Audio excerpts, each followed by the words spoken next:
시민권에 대한 내용을 오늘 좀 나누고자 하는데, 제가 한국에 살 때는 인식하지 못하다가 미국에서 유학하는 동안에 시민권이 이렇게 중요하구나 라는 생각을 할 때가 많이 있었습니다. 여러분, 미국에서는 외국인이 돈 쓰는 권리밖에 없습니다. 아무것도 할 수 있는 게 없어요. 돈을 벌지도 못하고 투표권이 있고 이런 것도 없고 그 어떤 권리를 누릴 수 없습니다. 유일한 권리는 돈을 쓰는 거. 그것이 이제 유학생의 유일한 권리입니다. 그런데 이제 그 미국 시민권을 가지신 분들은 너무 다른 거예요. 당연하죠. 사실은 한국에서도 한국의 시민권을 갖고 있으면 학자금 대출을 받을 수도 있고 장학금 혜택도 받을 수 있고 여러 가지가 있잖아요. 네. 그래서 시민권을 가진 사람과 시민권을 가지지 않은 사람들이 너무 큰 차이가 있는 거예요. 그래서 이게 이방인으로 살면 이런 느낌이구나라는 것을 뼛속 깊이 체험하는 시간들이었습니다. 네. 여러분, 바울은 유대인이었지만 로마 시민이었습니다. 네, 유대인이었지만 로마 시민이었습니다. 그리고 때때로 그 로마 시민이라는 것이 바울이 복음을 전도하는 데 도움이 되기도 했습니다. 오늘 본문을 통해서 바울이 가지고 있는 그 정체성, 그리고 사실은 제가 그동안에 좀 궁금했던 것들이 꽤 있었거든요. 그런 것들이 좀 풀리는 시간들이었어요. 그래서 오늘 본문을 통해서 바울이 가지고 있었던 자신의 배경을 바울은 어떻게 여겼는가, 그리고 바울은 인생의 어떤 부분을 추구하면서 살았는가를 한번 되짚어보는 시간을 가졌으면 좋겠습니다. 바울이 그리스도인이 되고 이방인을 위해서 복음을 전하게 된 과정을 들었던 이 유대인들은 이제 굉장히 극도로 흥분 상태에 이르게 됩니다. 왜냐하면 나는 하나님으로부터 이방인을 향해서 복음을 전하도록 부름을 받았습니다 라는 말이 그 모여있는 사람들에게는 어떻게 들렸냐면 너 우리가 생각했던 게 맞았구나. 성전을 더럽히려고 이방인들을 끌고 들어온 게 맞았구나. 너는 이방인 친화적인 사람이었구나. 우리가 추구하는 방향과 너무나 다른 사람이었구나 라는 것을 증명하는 말처럼 돼버렸어요. 그래서 바울은 그 가운데 이 말을 들었던 그 유대인들은 그것을 마치 신성모독으로 여겼습니다. 여러분, 23절에 그리고 그들은 고함을 치며 옷을 벗어 던지며 공중에 먼지를 날렸다. 이 행동이 신성모독을 들었을 때, 하나님을 모독하는 말을 들었을 때 하나의 행위였거든요. 이 정도로 굉장히 아주 극도로 흥분시키는 말이었던 거예요. 예수님도 이런 비슷한 일을 경험하셨죠. 예수님도 누가복음 4장 24절에서 30절에서 보면 구약 시대에 이방인이 구원받은 사례에 대해서 얘기하면서 병든 자라야 하나님께서 고치신다라고 말씀하시면서 이방인도 구원을 받을 수 있다라고 예수께서 말씀하셨어요. 네. 좀 우회적으로 말씀하셨죠. 그랬더니 그걸 듣고 있었던 예수님의 고향 사람들입니다. 예수님 알고 있었던 사람들이에요. 예수님의 고향 사람들이 예수님을 돌로 치어서 죽이려고 했습니다. 그것이 누가복음 4장 24절에서 30절까지의 말씀 가운데 나옵니다.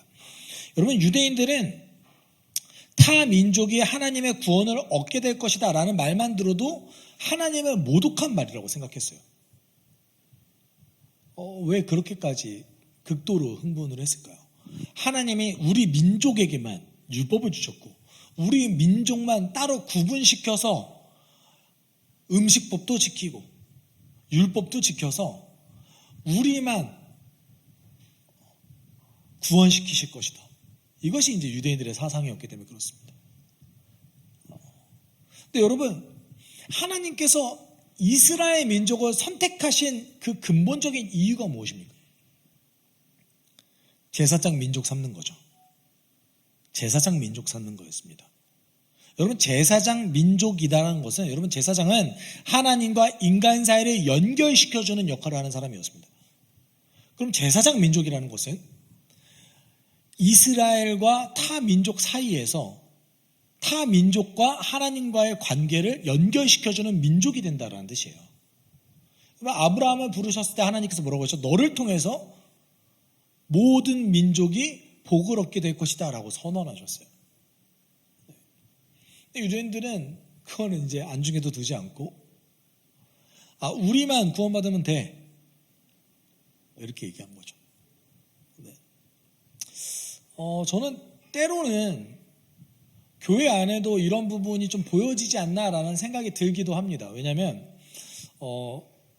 여러분 바울이 오늘 본문 속에서 그리고 지난주 지지난주 바울의 이렇게 선교 사역을 놓고 봤을 때 그가 공격성을 띈 적이 있습니까? 네. 바울이 공격성을 띄었을 때는 보통 이단 사상과 직면했을 때였습니다. 그렇지 않고서는 절대 공격성과 배타성을 띠지 않았습니다. 왜 그럴까요? 복음을 전해야 되니까요. 네. 복음을 전해야 되니까요. 네. 근데 그런 거를 놓고 봤을 때는 우리가 가지고 있는 이 교회가 너무 지나치게 배타적이고 공격적인 성향을 가지고 있지 않나라는 생각이 들기도 합니다. 네. 여러분 성경은 힘의 논리가 아닌 사랑의 논리로 세상이 변한다라는 대안을 제시하는 겁니다. 네, 우리는 복음을 받아들이게 되는 그 과정이 예를 들어서 그리스도인이 하나님을 믿게 됐더니 어떤 위로를 받았더라 또는 복을 얻었더라 치유를 받았더라 이렇게 우리는 설득하죠. 여러분 1세기부터 3세기까지의 그리스도인들은 어떻게 설득했냐면 예수를 위해서 생명 거는 모습으로 설득했습니다. 이상하죠? 이득이 없어 보이잖아요. 예수를 위해서 죽어가는 모습을 보는데 누가 예수를 믿습니까? 그렇지 않아요? 여러분 우리의 상식으로는. 사람들은 굉장히 기이하게 여겼던 거예요. 왜 저렇게까지 하면서 예수를 믿었던 거지? 호기심이 생긴 거예요. 그 호기심이 생겼을 때 어떻게 해요? 복음을 전했던 거죠. 있는 그대로. 여러분 복음의 그 진리에는 능력이 있습니다. 성령께서 일하신다는 것을 보여줬던 것이 1세기에서 3세기까지의 모습이었습니다. 그 바울이 유대인들을 향해서 그렇게 복음을 오늘 전하는 모습을 볼 수 있죠. 그리고 유대인들은 거절했습니다. 네. 완전히 거절했습니다. 심지어 복음을 다 전하지도 못했어요. 복음을 다 전하지도 못하는 상태에서 중간에 끊긴 거예요. 오늘. 그리고 거절했습니다. 네. 그리고 이제 병영으로 끌려 들어갔죠. 바울이. 네, 여러분 바울을 채찍질하려고 하는 그 모습은 어떤 것을 뜻할까요? 바울 죽이겠다는 뜻이에요. 네. 여러분 패션 오브 크라이스트에서 그 영화를 보시면 예수께서 먼저 매를 맞으시죠. 이 정도 매 맞으면 이 정도 채찍질을 당하면 사람들이 좀 만족하겠거니 하고 먼저 굉장히 심하게 예수를 채찍질을 합니다. 그래 예수를 채찍질한 모습을 보여준 다음에 유대인들의 반응은 어떻습니까? 더 흥분해서 예수를 죽이려고 빌라도를 압박하죠. 네. 여러분 예수님은 당대의 가장 능력 있는 선지자로 인기 있었던 사람입니다. 그런데 그런 사람조차 유대인들의 압박 때문에 로마의 총독은 죽이기로 결정했어요. 이뿐 아닙니다. 여러분 그 세례자 요한 같은 경우도 사실은 우리가 헤로디아의 부탁 때문에 파티 가운데 죽음을 당했다라고 성경에 기록되어 있지만 요세푸스의 기록에 따르면 그 헤롯 안디바가 세례자 요한 때문에 반란을 걱정했다고 그래요. 실제로 유대인들 사이에서 너무 인기가 크니까. 그래서 그 걱정 때문에 그 세례자 요한을 죽였다라는 기록이 남겨져 있습니다.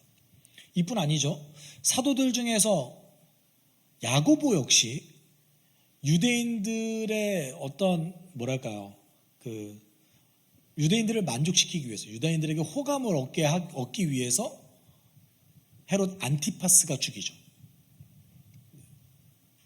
지금 이 천부장의 행동은 어떤 것을 뜻합니까? 바울을 죽이겠다고 사실상 결정한 거예요.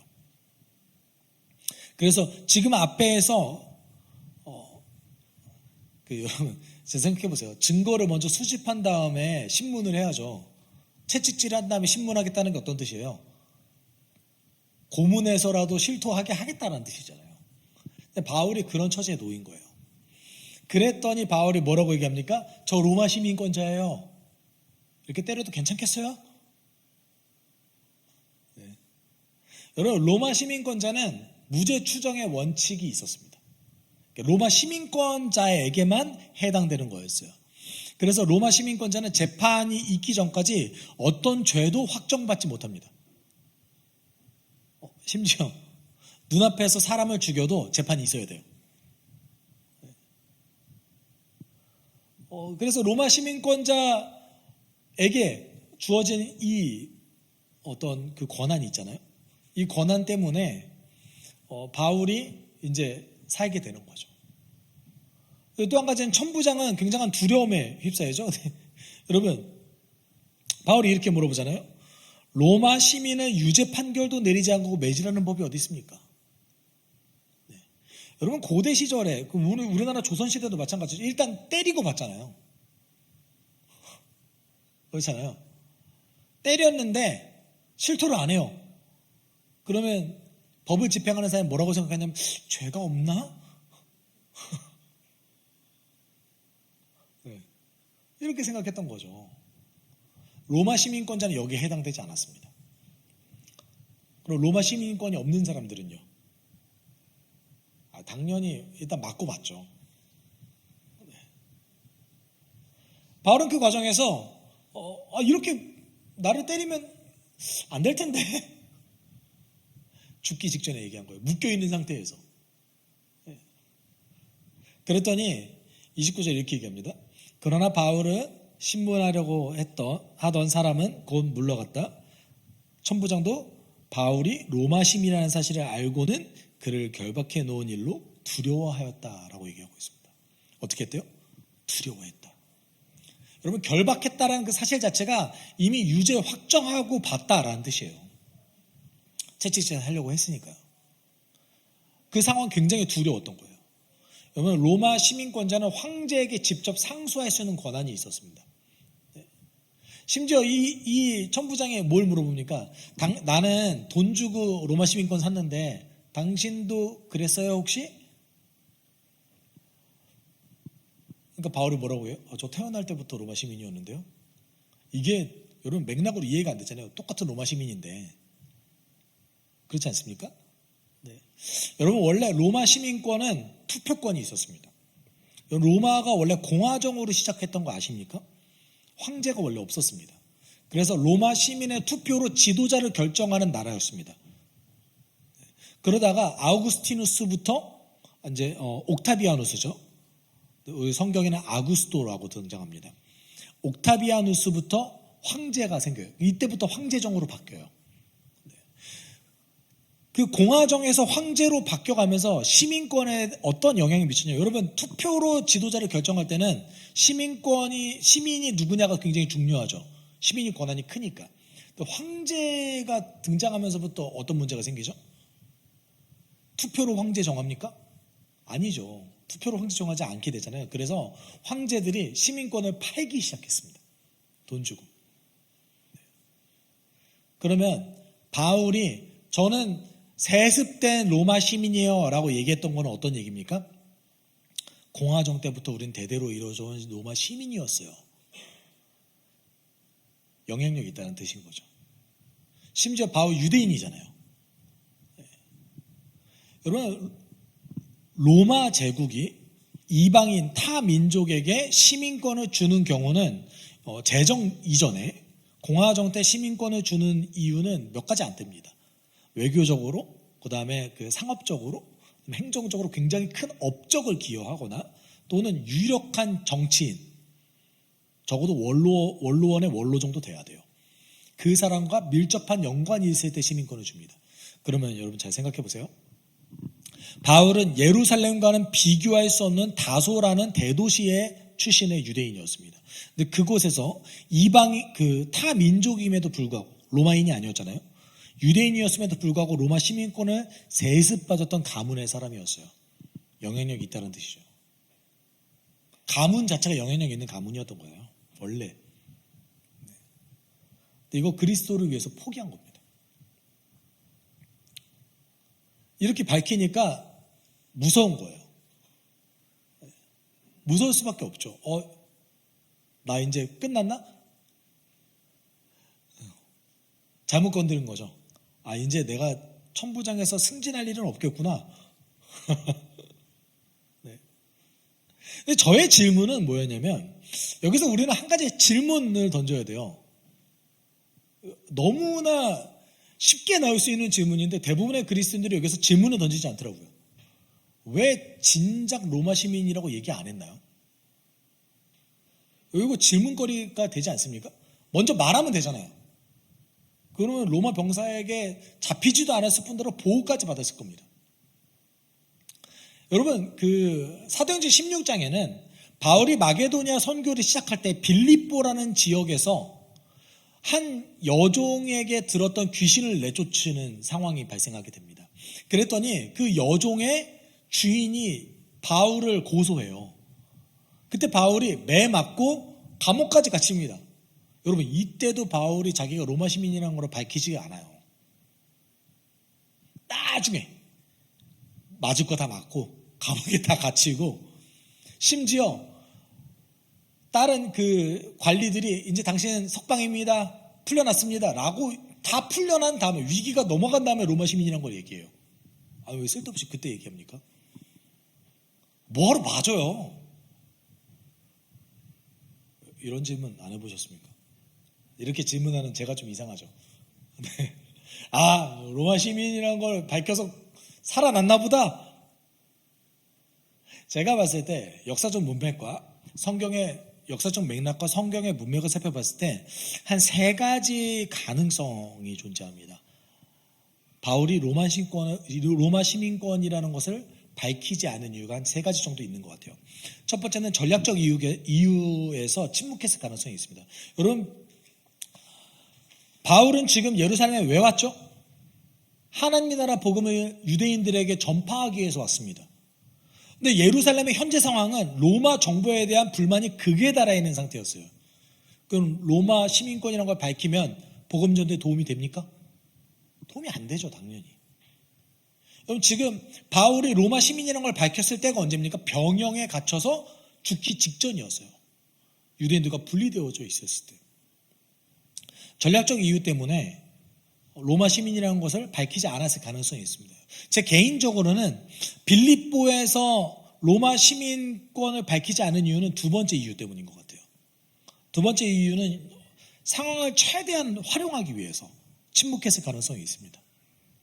보통 이제 역대 기록에 의하면 자신이 로마 시민권자라는 것을 고문을 받기 직전에 밝혔던 사례가 굉장히 많았대요. 왜 그럴까요? 재판을 하는 사람의 실수를 도출하기 위해서였던 거예요. 여러분, 로마 시민권자를 결박하거나 감옥에 가두면 안 되잖아요. 그렇죠? 그러면 제 생각해서요, 로마 시민권자가 조금 잘못했어요. 네. 큰 잘못은 아닌데 어느 정도 잘못은 했어요. 재판을 받아야 돼요. 그 상황에서 재판을 하는 사람이 로마 시민권의 권리를 침해하면 어떤 일이 발생하죠? 그 사람의 실수 때문에 내 잘못이 무마되는 상황이 많이 발생하는 거예요. 네. 나 로마 시민권자인데 너 나 때려도 괜찮겠어? 이거 늦게 밝히는 거예요. 왜요? 그 상황을 최대한 이용하려고. 그래서 재판을 하는 사람들이 자신의 실수가 더 크니까 이 로마 시민권자의 실수를 무마시켜 주는 거죠. 나빴죠. 이게 로마 시민권자들 이거 너무 잘 알고 있었습니다. 그래서 웬만한 실수는 그냥 넘어갔어요. 빌립보에서는 왜 그랬을까요? 여러분, 빌립보에서 교회가 이제 처음 시작됐습니다. 그러면 그 새롭게 생긴 교회를 로마 정부가 핍박하면 안 되잖아요. 빌립보는 로마 시민들을 위한 도시였거든요. 그래서 다신교와는 너무나 다른 사상을 가지고 있었던 교회를 보호하기 위해서 일부러 맞은 거예요, 사실은. 저는 그렇게 봅니다. 그럼 공동체에 도움이 되잖아요. 마지막에 그 관리가 벌벌 떨면서 제발 여기 떠나주면 안 될까요? 이렇게 얘기하거든요. 그 상황을 최대한 이용한 거죠. 오늘도 아마 이 상황을 최대한 이용하기 위해서 가장 늦게 밝히지 않았을까라는 생각도 좀 듭니다. 왜냐하면 천부장이 이제 바울의 말을 안 들을 수 없게 돼버렸거든요. 그렇지 않습니까? 여러분, 그 다음 주 본문에서는 천부장이 바울을 최대한 배려하고 있다는 것이 드러납니다. 네. 때려서 죽이려고 하다가 갑자기 이제 바울을 배려하기 시작해요. 왜요? 로마 시민권이었으니까. 본인도 실수했으니까. 세 번째 가능성은 사도행전의 저자 누가가 바울이 하나님 나라 시민으로서의 삶을 강조하기 위해서 이렇게 기록했을 수 있습니다. 다른 얘기를 하면 사도행전의 저자였던 누가는 바울이 자신의 특권을 누리지 않고 하나님 나라 시민으로서 특권을 내려놨던, 그리고 특권을 온전히 누리지 않고 하나님 나라의 도구로 이용했던 모습을 계속해서 보여주고 있습니다. 여러분, 그 교회의 지도자였지만 성도들을 향해서 약해졌던 그 모습이라든지, 그리고 빌립보에서 본인이 로마 시민으로서 충분히 그 상황을 무바했음에도 불구하고 매를 맞았던 이유라든지, 다 뭐를 위해서였습니까? 하나님 나라를 위해서였어요. 네. 주의 나라를 위해서, 하나님 나라의 시민으로 살기 위해서 그는 로마 시민권을 굉장히 제한적으로 사용할 수밖에 없었습니다. 당시에 로마 시민권을 가지고 있다는 건 굉장한 특권이었습니다. 아주 극소수만 가지고 있었던 특권이었어요. 황제를 뽑은 권리는 없지만 적어도 원로들을 뽑는 투표권을 가지고 있는 상황이었습니다. 원로원이 얼마나 힘이 막강했냐면 당시에 황제도 원로원 때문에 암살당하고 그랬어요. 로마 시민은 굉장한 특권을 가지고 있는 사람들이었습니다. 근데 하나님 나라 시민으로서 살기 위해서 바울은 이 로마 시민권을 가지고 있었던 그 권한을 제한했고, 그리고 그 권한을 온전히 누리지 못하고 살았습니다. 여러분, 그래서 빌립보서 3장 7절 8절은 바울의 어떤 그 자신의 배경을 어떻게 생각하고 있었는가에 대한, 특별히 로마 시민권 같은 바울에게 유리할 만한 그런 배경을 어떻게 생각하고 있었는지를 잘 보여주는데, 빌립보서 3장 7절 8절 같이 읽어볼까요?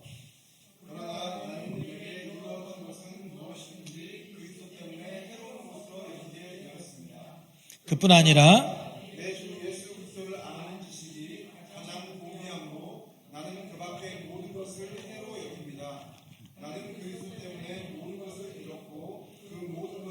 오물로 여깁니다. 여기서 오물이라는 표현은 정확하게 표현한 배설물이거든요. 쓸모없는 것로 여겼다라고 얘기하고 있습니다. 여러분, 바울이라는 사람은 젊은 날에서부터 로마 시민으로 사는 것을 사실 포기했던 사람입니다. 여러분, 제가 말씀드렸잖아요. 대도시였던 다소 출신이었다고요. 근데 대도시 다소 출신의 로마 시민권자였던 이 바울이 하나님을 향한 열심을 품고 바리새인으로 살기를 결단합니다. 그래서 깡촌 중에 깡촌이었던 예루살렘, 당시 굉장히 깡촌이었거든요. 지금도 그다지 썩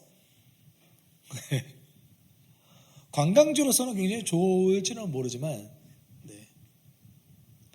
그 예루살렘에서 바리새파 사람으로서 살기를 결단하고, 기라성 같은 수많은 학자들의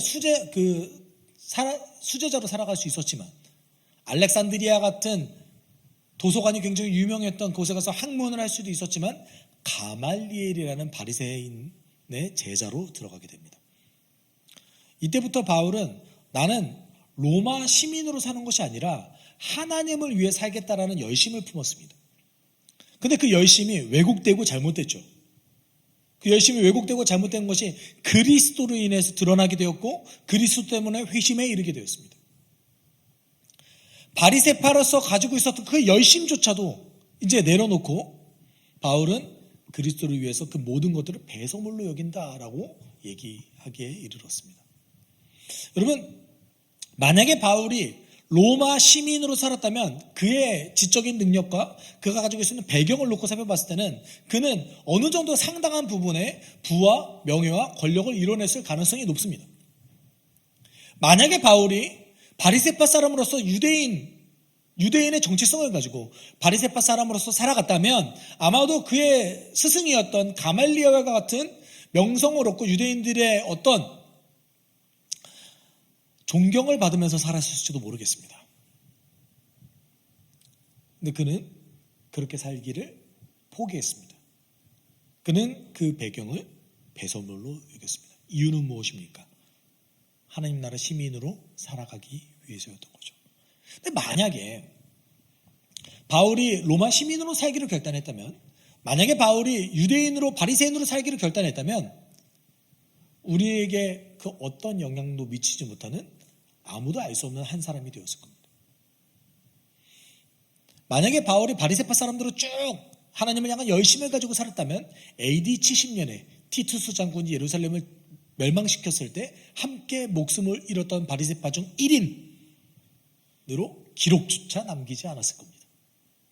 어떤 의미에서는 그가 로마 시민권자로서의 정체성을 포기하고 바리새파 사람으로서의 하나님을 향한 열심을 포기하고 그리스도를 위해서 하나님 나라 시민으로 살아갔다는 것은 그의 생명과 그의 안전을 지켰던 방법일지도 모르겠습니다. 하나님이 선하시기 때문에. 여러분, 바울은 자신이 가지고 있었던 아주 좋은 배경, 배설물로 여겼습니다. 그런데 자신이 배설물로 여겼던 그 배경이 가장 바울의 인생에서 결정적인 순간에, 바울이 여태까지 목숨의 위협을 받았던 것이 유대인들로부터 테러의 위협이 있은 적이 있었지만 로마 정부로부터 목숨을 빼앗길 만한 위협을 얻은 적이 없었거든요. 바울의 인생의 가장 위험하고 결정적인 순간에 자신이 배설물로 여겼던 그 로마 시민권이 어떻게 승화되었습니까? 하나님 나라 복음의 확장을 위한 도구로 변화되었던 것을 우리는 볼 수 있습니다. 만약에 바울이 로마 시민으로서 살아가기를 결단했다면 그것은 바울의 인생을 좀먹는 하나가 될지도 모르겠습니다. 그가 돈을 위해서 살아갔다면, 그가 명예를 위해 살아갔다면, 그가 권력을 위해서 살아갔다면 그것은 그의 인생을 좀먹는 일이 되었을 겁니다. 근데 그것을 배설물로 여기고 하나님 나라를 위해 살아갔더니 그 배설물이 가장 결정적인 순간에 하나님 나라 복음 확장을 위한 도구가 되었습니다. 이제 바울은 로마 병사의 보호를 받아서 어디까지 가냐면 로마까지 가게 됩니다. 그가 로마 시민권자였기 때문에 황제를 만나야만 됐습니다. 여러분, 지난주 우리는 하나님께서 사도 바울의 과거를 이용하셔서 이방인을 위한 사도로 부르셨음을 우리는 함께 나눴습니다. 그가 이방인을 위해서 복음을 전하는 그 과정은 그의 과거에 그가 저질렀던 실수와 그가 가지고 있었던 상처 때문에 그렇게 될 수밖에 없었지만 그것은 교회 역사의 가장 위대한 발자취 중 한 걸음이었던 거죠. 누가 그 발걸음을 옮기셨습니까? 하나님께서 그의 발걸음을 옮기셨습니다. 오늘 본문에서는 그가 배설물로 여겼던 그 한 가지를 통해서 하나님 나라 복음 확장의 가장 결정적인 도구로 이용하시는 하나님의 능력과 섭리를 볼 수 있게 됩니다. 네. 여러분, 우리 삶에서 우리가 배설물로 여겨야 되는 것들은 무엇입니까? 현재 우리가 목적하는 수많은 것들이 있습니다. 여러분, 현대사회를 살아가면서 많은 그리스도인들이 돈을 벌고 돈을 쓰고 돈을 축적하는 것에 목적하면서 살아가고 있습니다. 또는 자신의 행복을 위해서 어떤 자신의 가치 추구를 하는 것 자체를 목적으로 여기며 살아가고 있습니다. 또는 어떤 분들은 자녀를 위해서 모든 것을 바치기도 하죠. 여러분, 그것이 우리가 추구해야 될 것들입니까? 아니면 그것이 하나님이 주신 선물로서 우리가 누려야 마땅할 것들이지만 하나님보다는 더 소중하지 않다고 우리가 여겨야 될 것들입니까? 여러분, 예수님이 공생애를 사셨을 때 한 부자 청년이 예수님께 나왔습니다. 그래서 이렇게 물어봤죠. 예수님, 영생을 얻으려면 어떻게 해야 됩니까? 라고 물어봤습니다. 예수님 뭐라고 대답하셨죠? 율법을 잘 지켜라. 이 부자 청년이 이렇게 대답했어요. 저 율법 정말 잘 지켰습니다. 예수께서 뭐라고 얘기하시냐면, 그렇다면 너의 재산을 다 팔고 가난한 사람에 나눠준 다음에 나를 따라와라. 그때 부자 청년이 어떻게 했습니까? 근심하더니 돌아가더라. 여러분, 우리가 하나님 나라 시민으로서의 가치를 추구하지 않고 우리에게 주어졌던 하나님이 주신 그 선물들을 추구하면서 살아가는 인생이 마치 부자 청년과 같지 않나요? 네. 우리 스스로를 한번 정확하게 돌아봅시다. 주일 말씀 가운데 또는 교회에서 진리가 선포됨에도 불구하고 우리는 그 진리를 온전히 따르지 못하는 이유가 무엇입니까? 내가 가지고 있는 걸 누리지 못할까 봐. 내가 가지고 있는 걸 포기해야 될까 봐 진리를 선택하지 못하는 모습들을 많이 보게 됩니다. 여러분, 저도 그렇습니다.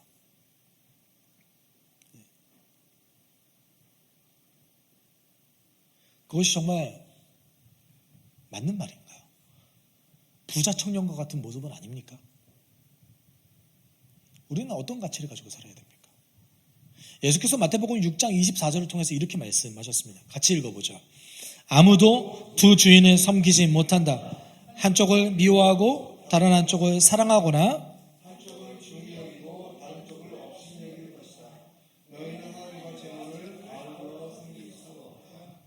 여러분, 예수께서 아무도 두 주인을 섬기지 못한다. 하나님과 재물 중에 둘 다를 섬길 수는 없다. 이렇게 얘기하셨어요.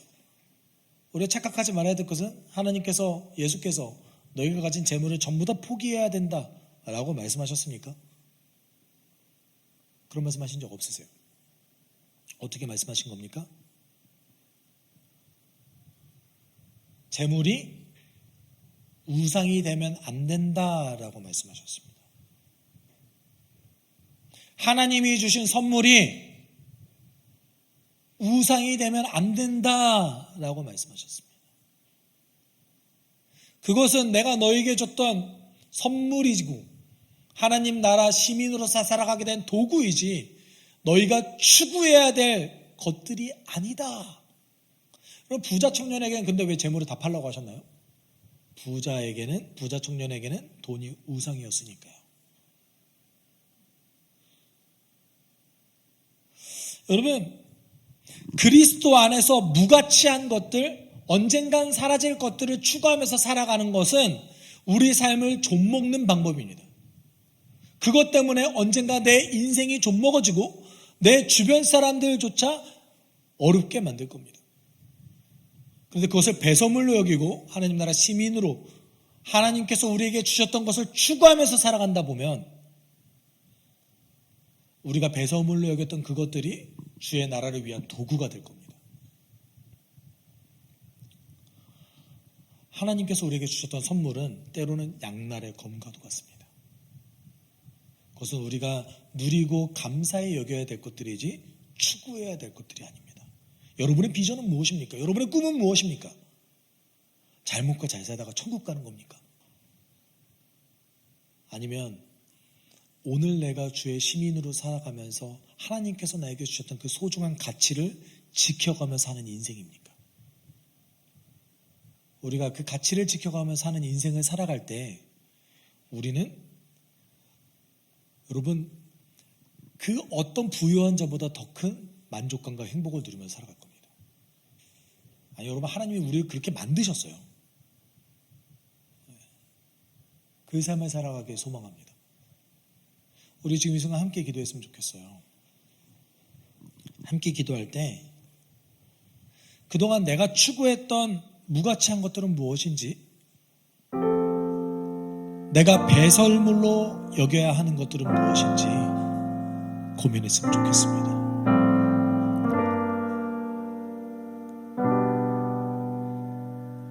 여러분, 하나님 안에서, 예수 안에서 우리의 과거의 수많은 상처들도 옛것에 불과합니다.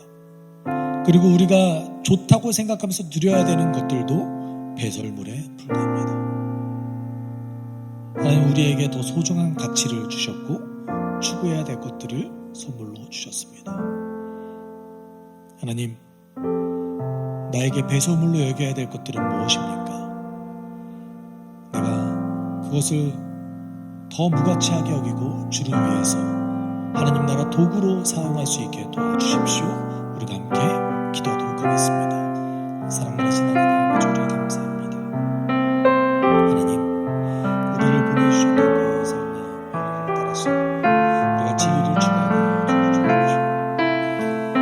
오늘 우리가 하나님의 선물을 더 누리기 위해서, 더 부유하게 살기 위해서 진리를 거부하는 자들 되지 않게 주님 우리를 인도해 주십시오. 하나님, 우리를 지금 이 순간에도 사용해 주신 그 놀라운 주님의 은혜를 구합니다. 하나님, 부자 청년과 같은 어리석은 자가 되지 않게 우리를 인도해 주십시오. 때때로 우리 삶 가운데 하나님, 당신을 멀리 떠나고 때로는 정말 하나님을 추구하지 않으며 진리대로 살아가는 것을 거부하는 우리의 모습들이 있습니다. 하지만 우리가 가지고 있는 수많은 것들을 배설물로 여겼을 때 우리가 하나님 나라 시민으로서 온전히 살아갈 수 있게 됩니다. 우리의 우선순위는 무엇입니까? 우리가 추구해야 될 것은 무엇입니까? 우리의 꿈은 무엇입니까? 하나님 나라를 위해서 주님 나라 시민으로 살아가는 인생들입니다. 하나님 우리를 인도해 주십시오. 우리를 도와주십시오. 우리와 함께해 주십시오. 하나님, 주님과 동행하기 소원합니다. 하나님과 동행하는 우리 되길 소원합니다.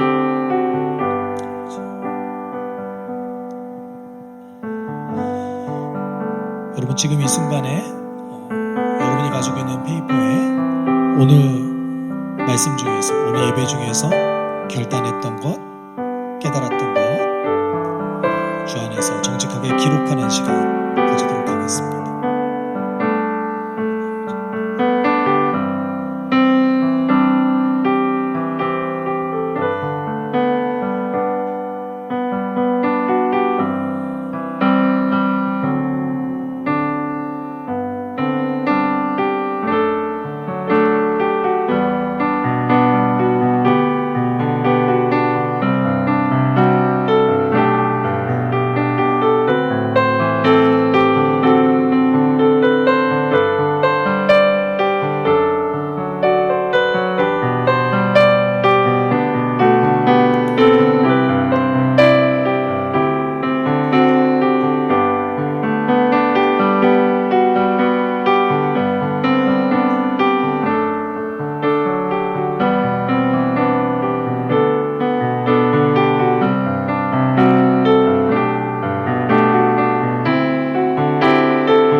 하신 분들은 잠시 묵상하며 기도합시다. 침묵으로 기도합시다. 하나님, 살아가게 하여 주십시오. 내가 오늘 결단했던 것을 한 주 동안 기억하고 살아가게 하여 주십시오. 주 안에서 살게 하여 주십시오. 우리 함께 기도하도록 하겠습니다.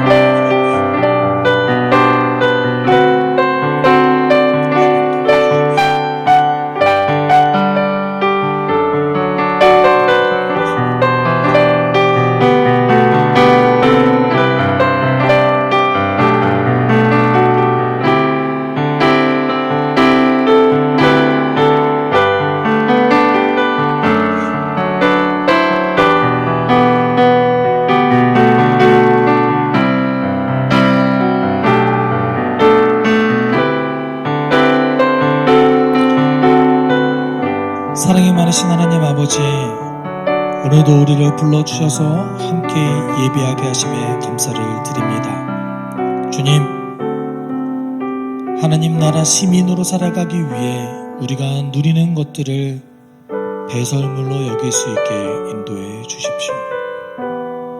우리가 무엇을 추구하며 살아가야 되는지 명확하게 깨달아 알게 도와주시고, 내가 누리던 것을 누리기 위해서 진리 안에 살아가기를 거절하는 어리석은 자가 되지 않게 인도해 주십시오.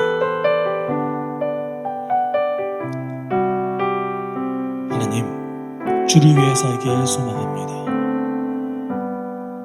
결국은 사라져 없어질 것들을 추구하다가 우리 인생을 허비하지 않게 인도해 주시고, 하나님께서 우리에게 주신 거룩한 꿈과 비전을 우리 마음 가운데 품을 수 있게 도와주시옵소서. 그리스도의 몸을 세움으로 그리스도의 장성한 분량까지 성장하는 우리 되게 하여 주시고, 오늘도 이 땅을 회복하기 위해 일하시는 하나님 나라 회복 프로젝트의 일원이 되어서 그 영광스러운 역할을 감당하는 우리 될 수 있게 인도하여 주시옵소서. 모든 것 감사하며 예수님의 이름으로 기도드립니다. 아멘. 주 예수 그리스도의 은혜와 하나님의 사랑과 성령의 교통하심이 이 땅의 것을 추구하고 누리며 살아가길 소망하기보다 하느님 나라 시민으로 온전히 살아가길 소망하는 숲속교회 성도들 위해 그들의 한 주간의 삶 가운데 함께 있을지어다. 아멘.